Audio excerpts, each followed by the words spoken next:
Welcome, creatives. I am here on a Monday morning, and before I can start painting and working on my painting, I need to clean my palette and I need to redo it, clean it. It is a mess. So I wanted to take some time today to I know I provided a video of me, how I set up and structure my palette, but I wanted to take some time today to do it in real time to kind of talk about what I'm doing, what I'm thinking, and how I go about the process and how I do this, because it does take quite some time and some commitment.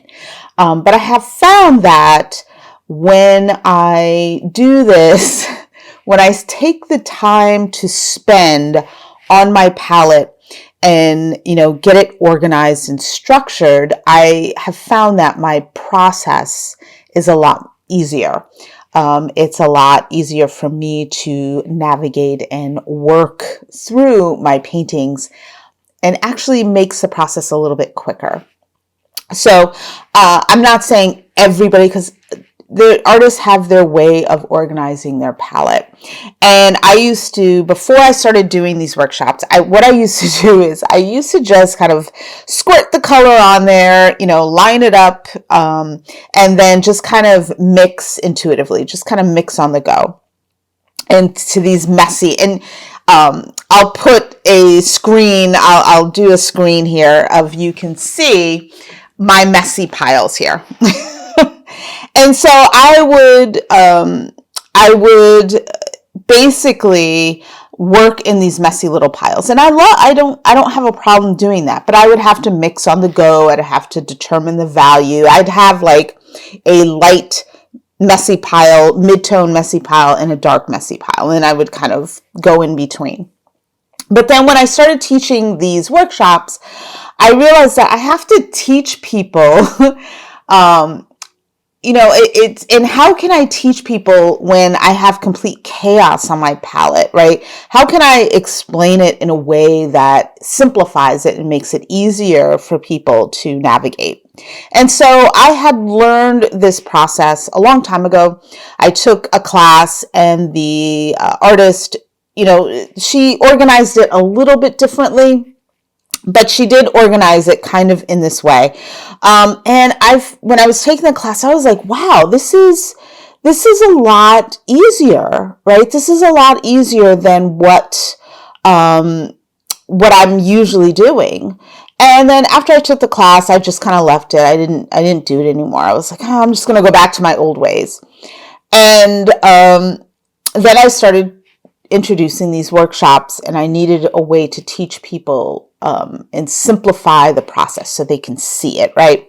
And I was like, okay, well, why don't I go back to what I learned from that class and organize my palette by value and then temperature, and pre-mix those values onto my palette, and then work from there. And then it's a lot easier for me to explain what I'm doing.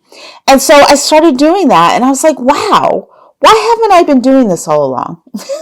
So I have been doing this since I started in January, since I started these workshops. So today it's a mess. I've been working on a painting that I just finished. So my palette is a mess. So I'm going to clean it up. And there's still little globs of paint that are still wet. I'm going to preserve those because I don't like to waste paint.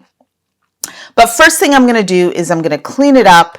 I'll first go over all the materials that I need to do this, and then I will kind of explain how I, clean the palette, and then we'll go over mixing the palette as well, how I mix it up and so forth. And even though I did provide a video, a bunch of videos of how I put the palette together, my palette has slightly changed a bit, and of course we're going to be adding other colors into the mix as I develop the leaves and the flowers, but we'll talk about it. We'll talk about everything that I need for this particular painting. Okay, so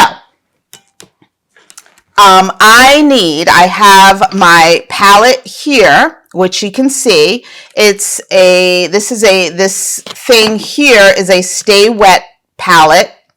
It has a blue cover over it. You you can put the cover over it.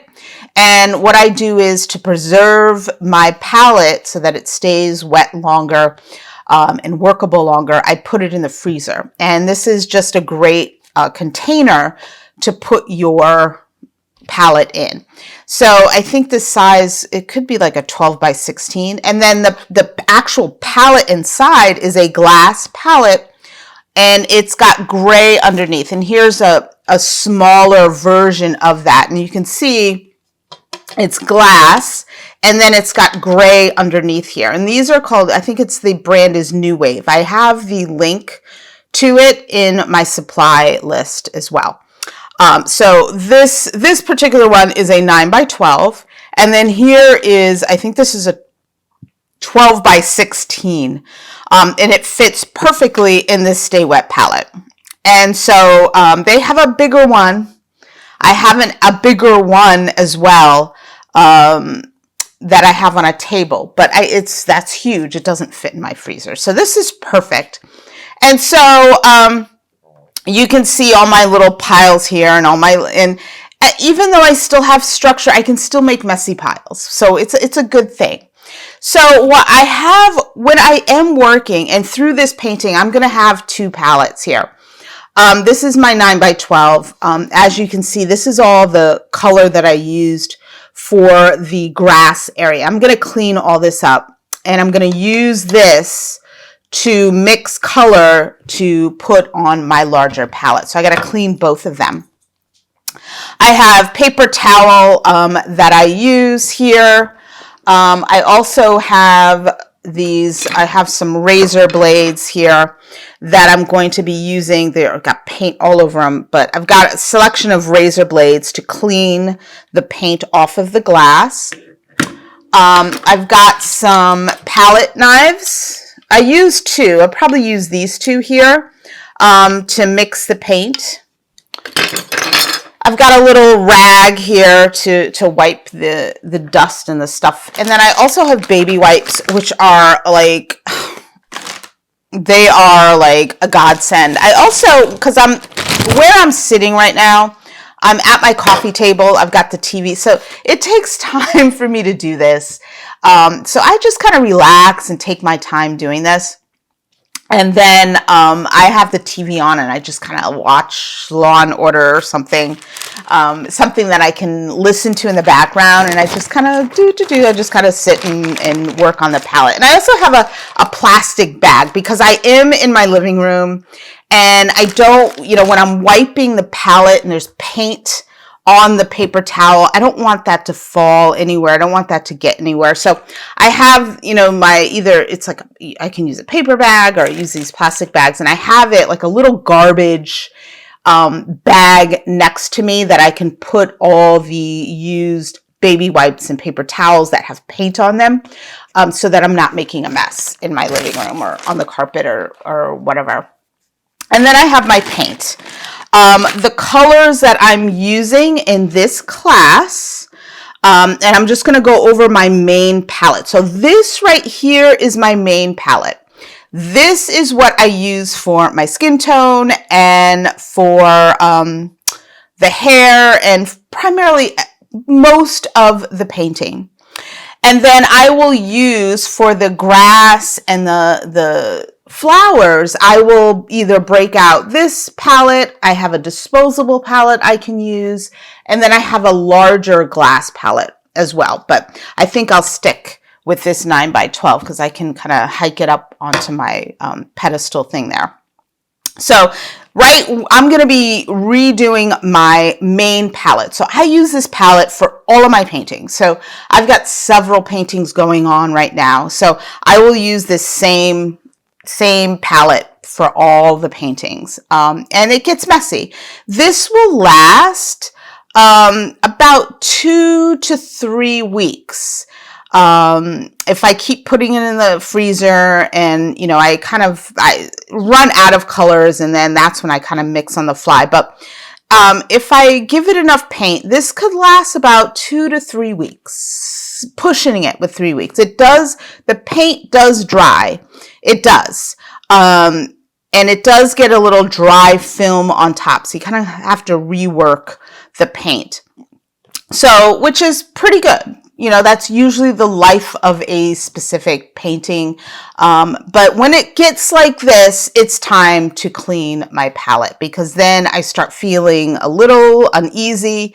I find that the more organized and structured this is, the more organized and structured I am at the easel on my canvas. All right, so first thing I'm going to do is I'm going to clean my palette. I'm going to clean this off first because I need to use this because there is some piles on here that are still usable, so I don't want to waste paint. So also gloves, if you have gloves work as well. I don't have any more gloves left. So I'm just going to try not to make a mess. And usually I get one of these razor blade thingies here. And you know, some of this paint is still wet. So what I'm going to do is I'm going to take the paint that is still kind of wet. Let me get another palette knife. And I'm just going to transfer that. And I'm just going to go back and forth here. I should clean the palette, but I'm just going to transfer that. And I think that's it. Everything else is just kind of dry. Okay, so I just kind of transfer it to this palette here, because if the paint is kind of too wet, you make a mess. And I just take and it's probably time for a new. I take my razor blade and I just clean off, and I should, you know, move this out of the way. Let me go get my top so that I have space here.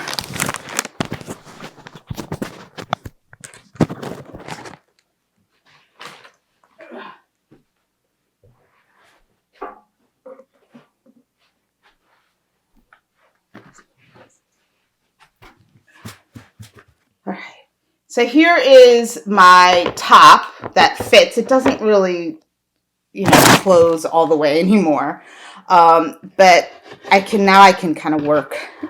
And I just use the razor blade here to just scrape off the paint. Clean it off. If I'm working, usually, because I have this over it, but if I was working on the kitchen counter, I usually kind of lay out some either parchment paper or wax paper to catch all these little paint things, because I don't want my dog to eat them, or my cat. So I try not to make a mess. And then I just kind of wipe the razor blade. These are great, but after a while they don't work. Let's see. And then I put, because these little paint things, they're like glitter. They will find some place to go. Let me get my little razor blade here. Be careful. And this really kind of gets it up. If you're struggling with getting paint off, sometimes if you add a little bit of medium, like the linseed oil or something, it will come off as well. Or maybe you just need a new razor blade. That's probably what I need, but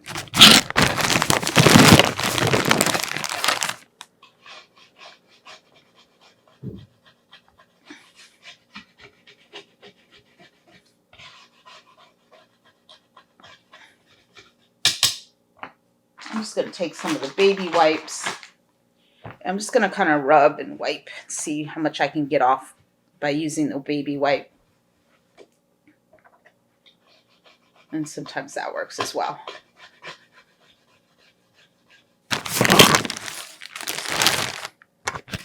Let me put my mic on. And I just kind of use the razor blade to scrape off all that paint.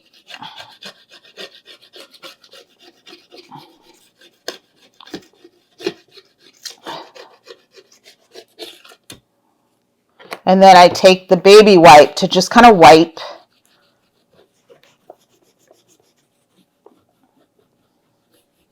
and clean that off there.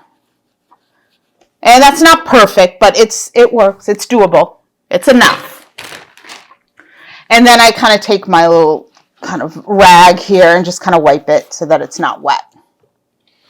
So that's how I clean this palette here.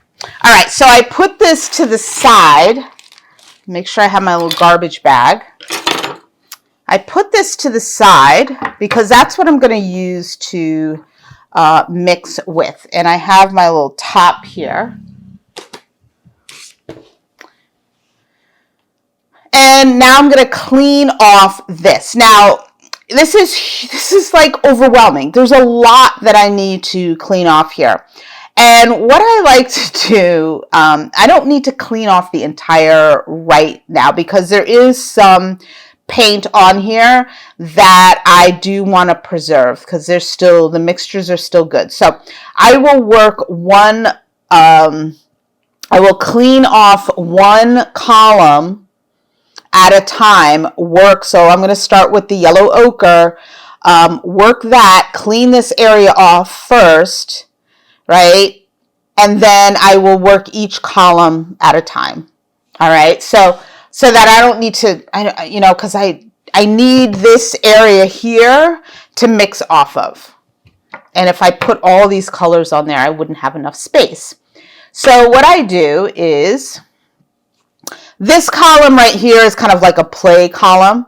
And you'll see these colors right here will always change. These are kind of like, whatever I have left over, I put it in a pile, and whatever, is mixed from that, I put that here. So these colors change. They're usually like a grayish, pinkish color.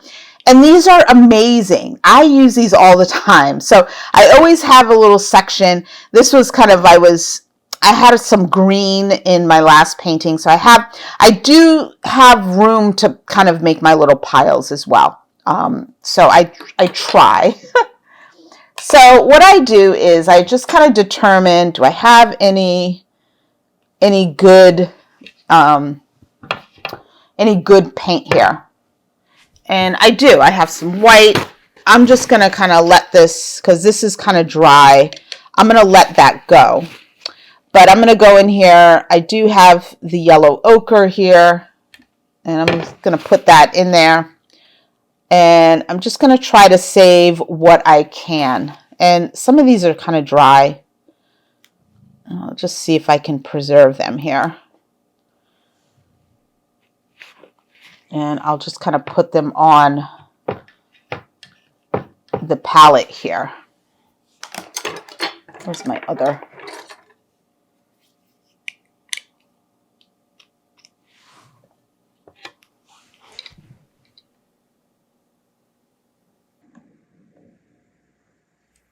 And so that I'm not, I'm not wasting paint here.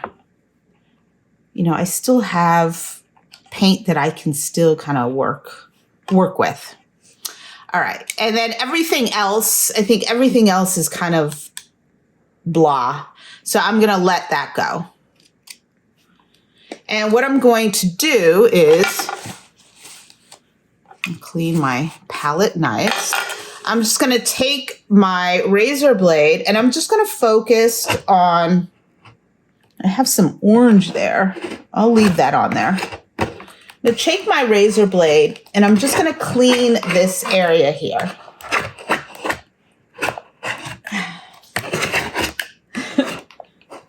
This also helps me keep things in line so that my rows aren't kind of wacky.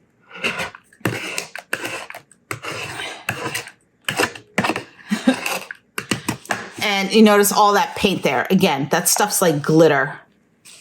It will find a way to find something to adhere itself to. So you always have to be careful. That's why I have the baby wipes. I'm constantly wiping and just kind of watching what I'm touching here. Yeah, maybe I should do this, in my downstairs in my garage. But, I want to be comfortable when I'm doing this. So why not do it here? I'm going to get what did I do with the razor blade? Oh, here it is. And I just kind of clean this area here, and I'll just be focusing, I'll leave space for a little kind of messy pile.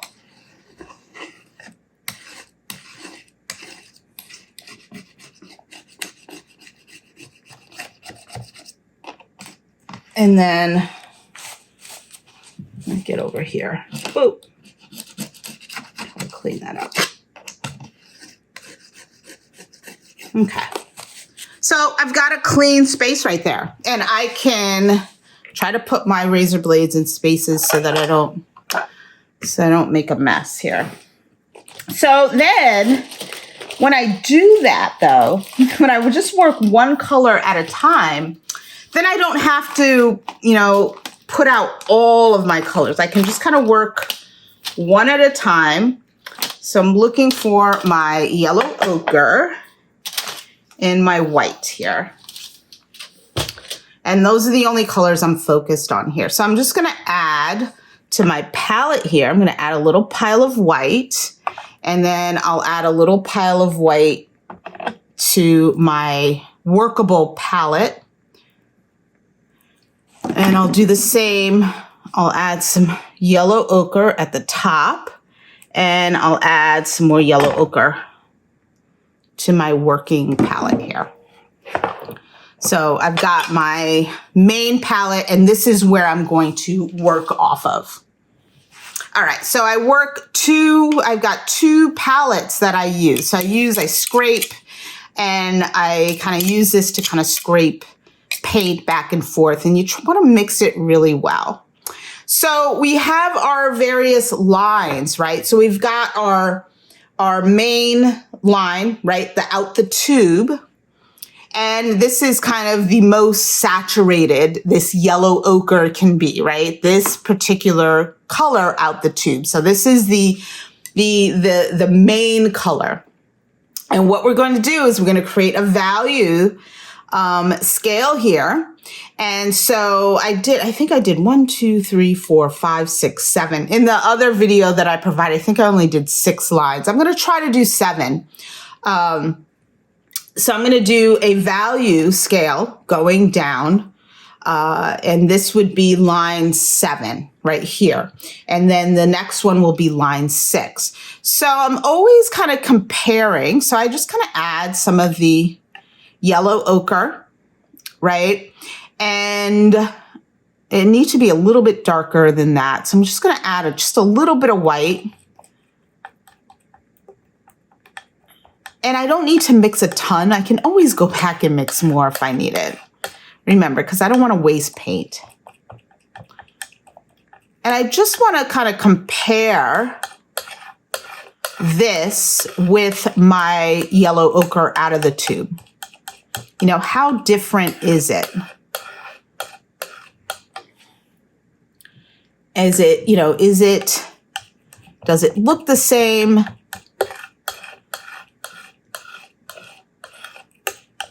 And I try to mix it really, really good. Sometimes you got to mix it really good. Okay, I'm just going to take a look at that. So what I can do here is, and I just kind of scrape it and then get it onto the back of and then I just kind of put it in its space. And I want to be able to see, I want to see a slight difference in value there. It's a little bit lighter. So that works. I've got a little bit of that color, right? And sometimes it just takes a while. I'm going to add a little bit more of the yellow ochre. I'm going to go in and use, because I think this was a line 5. I'm going to go and add and rework that paint. So I'm not wasting paint, right? And this might be more of the of the line 6 that we just did. But I'm gonna lighten it up a bit. I'm gonna add a little bit more white.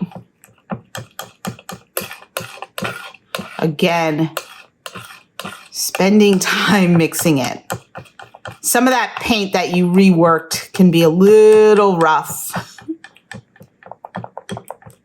So sometimes I will kind of go in, and I'm going to do that now. I get a little bit of medium. I'm going to go get it.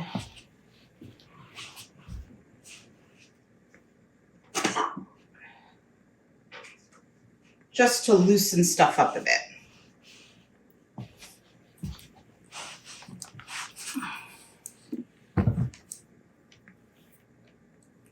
So I ended up getting a really big bottle of the linseed oil by Utrix. It was a lot cheaper than the Gamblin. I like Utrix as a brand. Ooh, this is going to be messy here. I'm going to add a little bit to there.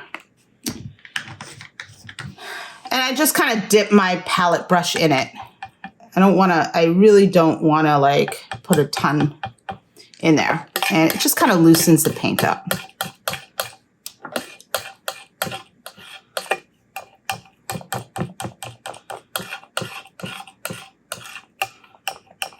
And I'm just going to compare this here. And it's a little lighter. I like it.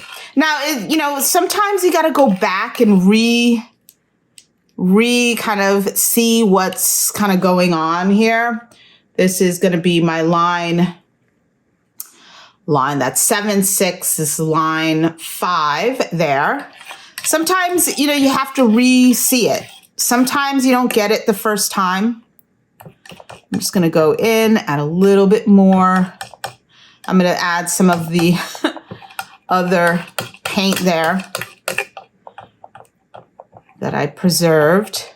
A little bit of white. Sometimes you put it on there and like, ooh, it needs to get a little darker. It's a little looks too dark or too light. I need to readjust. It takes a while to kind of see it.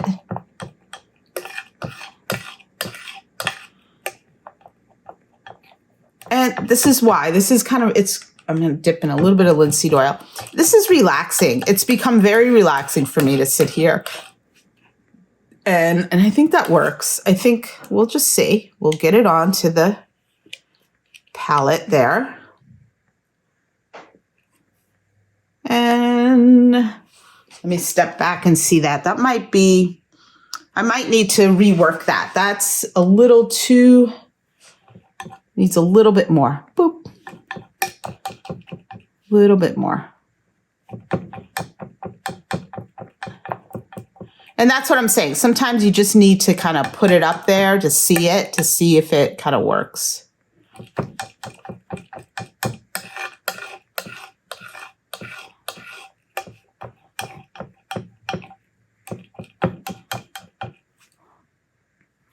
A little bit more. I do a little bit at a time because I'm just not sure. I'm still kind of, sometimes we just need to keep working with it and just go a little bit at a time. And I think that works a little bit better. All right, so I've got 1, 2, 3, 4. 1, 2, 3, 4, 5. I got 3 more to do. I'm going to get a little bit more of my yellow ochre. I'm going to go ahead and add this there. A little bit of the linseed oil to loosen that up.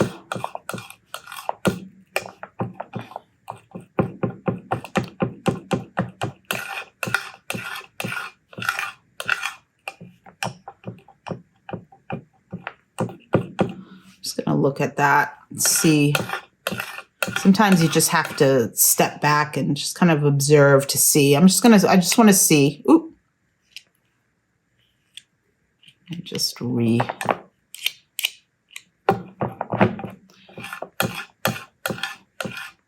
restructure it there.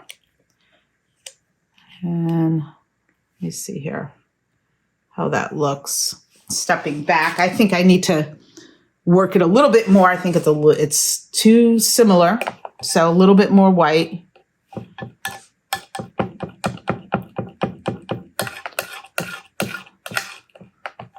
I think the more and more you do it, the easier it is. The first time that you do this, you're like, how do I know if it's the right value? There are like, I have like a value.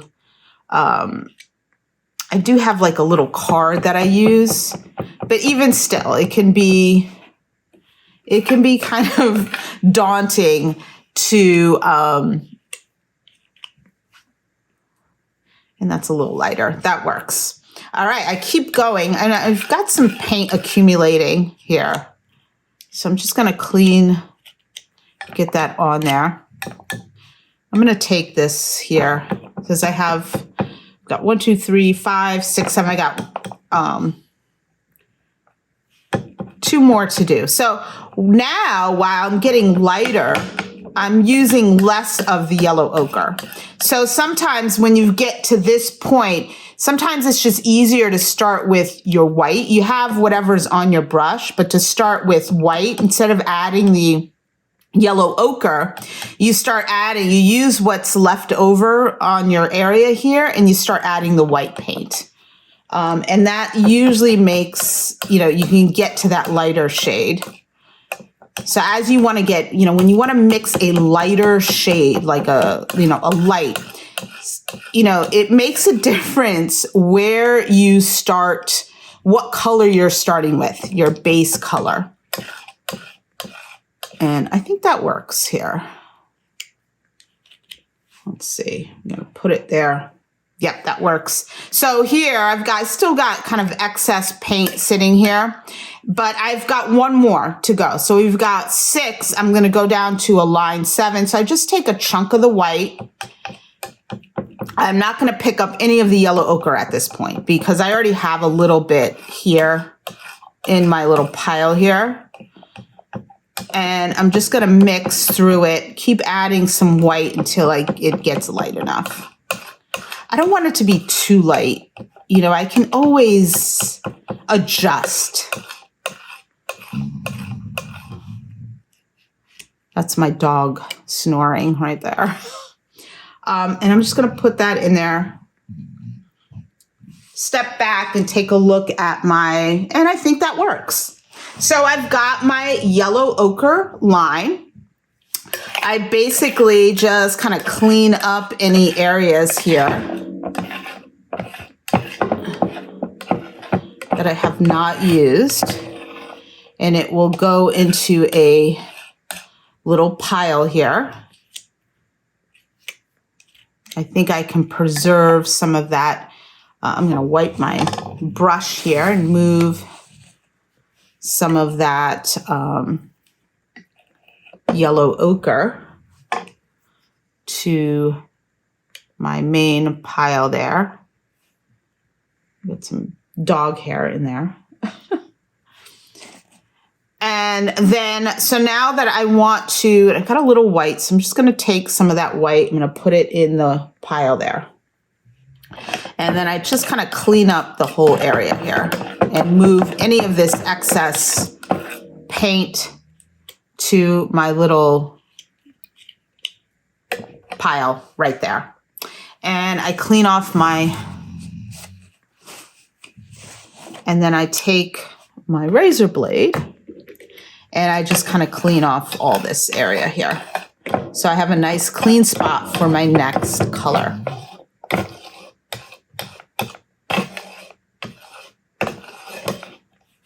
And wipe it there. So I'm starting my little side, my mixture of all the colors. I've got my yellow ochre. I just kind of wipe my hands with the baby wipes. I've got my yellow ochre line here. This would be line 7. This is line 6, 5, 4, 3, 2, and 1. And if I do need to make it lighter, if I need a lighter, try not to. I can make it lighter if I need to. And see, I still left a little bit of room to make my other kind of funky piles as well. So that's how I work the line. Now, yellow ochre, I just want to talk a bit about why I like yellow ochre. I like using yellow ochre because it's just an earthy, warm little tone. And I'm just going to talk about it while I clean up my red here. So I'm just going to do the same thing. I like the yellow ochre because it's a great color to mix skin tones with, I find. Now, I also don't mind the yellow, cad yellow that people use. And I notice I don't use as much red, as you can see here, because I've got a lot left there, because a little goes a long way. So I'm going to go ahead and I'm going to add a little bit of white to here. I'm going to try to use as much as I can of this excess paint that I put on here. Okay. So the yellow ochre, I'm just going to put this to the side for a second so I can clean my red area here. The yellow ochre is just it's a great skin tone mixing color. Now, sometimes, I find that I do like the yellow, the cadmium yellow color. I do. But I find that, I don't know, when I'm, really, I spend a lot of time doing my own self-portrait. So for my skin complexion, I find that the yellow ochre gets me to where I want to be. And the yellow, cadmium yellow, just gives me this kind of bright, it just gets orangier. So, which I don't know. You'll find that when you paint, you will gravitate. Even, some artists will use it. Some artists use different colors. And you will find as you create that you like certain colors more than others. And that I find that the colors that we choose for our palette are so personal to us and how we use them.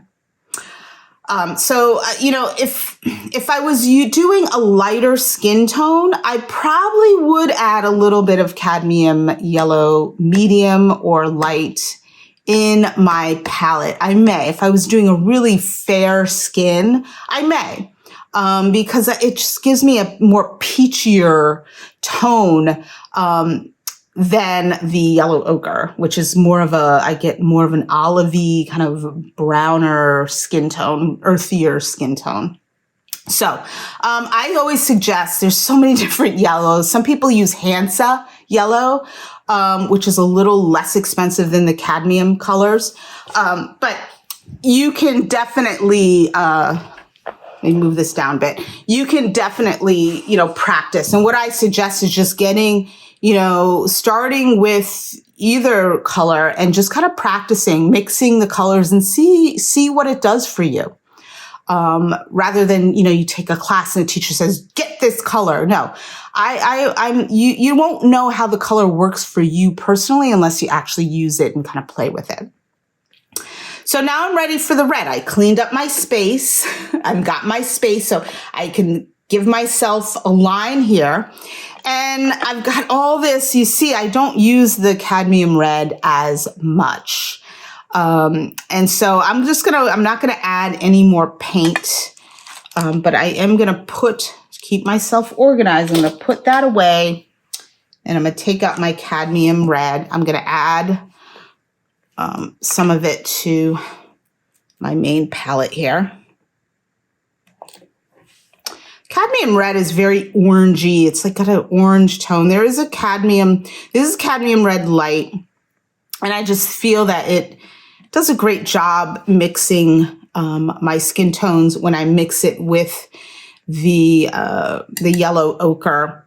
And I like it. There's other colors less expensive. I think there's a naphthol red, which is kind of similar. It's not a cadmium, so it's a little less expensive. So if want to utilize that, reds are a big thing. I love this. Even a quinacridone red is beautiful. So you can never have too many reds. You can add like 3 or 4 reds to your palette, and you'll get different looks or different kind of tones from each one. So play with the reds. Your reds are your main they're the main character. And then you manipulate those reds with the yellows. And then you neutralize it with your greens and blues. So play, really, if you're going to invest in, additional colors to your palette, play with those, experiment with the reds. There's so many beautiful ones. And you don't have to get the expensive cadmium reds. You can play around with less expensive reds as well. There's like a scarlet red, I think Winsor Newton has. There's a permanent rose that I've seen that are less expensive and they're beautiful. So you basically need a yellow and a red to start your base. And that red can be anything. It can be this red. It can be alizarin crimson. It can be quinacridone red, quinacridone magenta, so play, it doesn't, and it can be any yellow. So you don't have to stick with the colors that I'm using. Okay. So I'm going to go. So I'm going to go in and work my red.